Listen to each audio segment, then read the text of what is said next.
Pizza না, খেলাম দোকা আর নান রুটি পিৎজার পরিবর্তে। আসসালামু আলাইকুম ভিউয়ার, হঠাৎ করে পিৎজা খাইতে মন ছিল আর আমরা চলে যাই সেই পিৎজা খাওয়ার জন্য ফুচকা বিলাস 2 তে, তাদের পিৎজা ট্রাই করার জন্য। তাদের বাইরে কিছু ছবি তোলার ফ্রেম ছিল, কিছু ছবি তুলে তাদের রেস্টুরেন্টের ভিতরে চলে যায় এবং রেস্টুরেন্টের ভিতরে ভিউটা ছিল অনেক সুন্দর এবং লাইটিং এর জন্য আরো সুন্দর লাগছিল।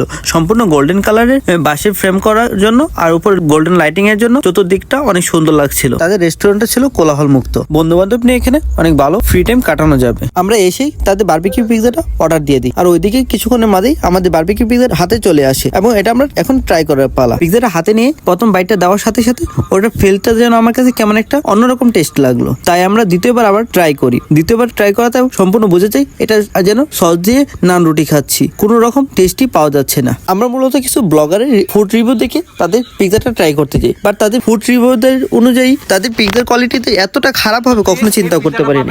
199 টাকা, এটা হচ্ছে বারবিকিউ পিৎজা। আমরা যে রিভিউ দেখে যাই আর আমরা যা পাই তাতে আমাদের পিৎজাতে কোনো রকম চিজ, কোনো রকম কোনো সসেস আর কোনো প্রকার কোনো পিৎজার কোনো আইটেমই ছিল না, বাট ওটার মধ্যে কিছু সস আর মেয়োনিজ দিয়ে ওটা আমাকে সার্ভ করা হয়। এটা এতটা বাজে কোয়ালিটির ছিল যে আসলে অনেক খারাপ কোয়ালিটি ছিল। আমি একটা কথাই বলবো, প্রত্যেকটা ফুড রিভিউতে কাস্টমারকে যে সার্ভিস দিই ওই সার্ভিসটাই যেন তারা তাদের ব্লগে তুলে ধরে, তা না হলে আপনাদের উপর প্রত্যেকটা ভিউয়ার্সের বিশ্বাস উঠে যাবে এবং আপনাদের ব্যাড রিভিউ চলে আসবে। ফুচকা বিলাসের লোকেশনটা হচ্ছে স্টেশন মোড়, আশিনগর রোড।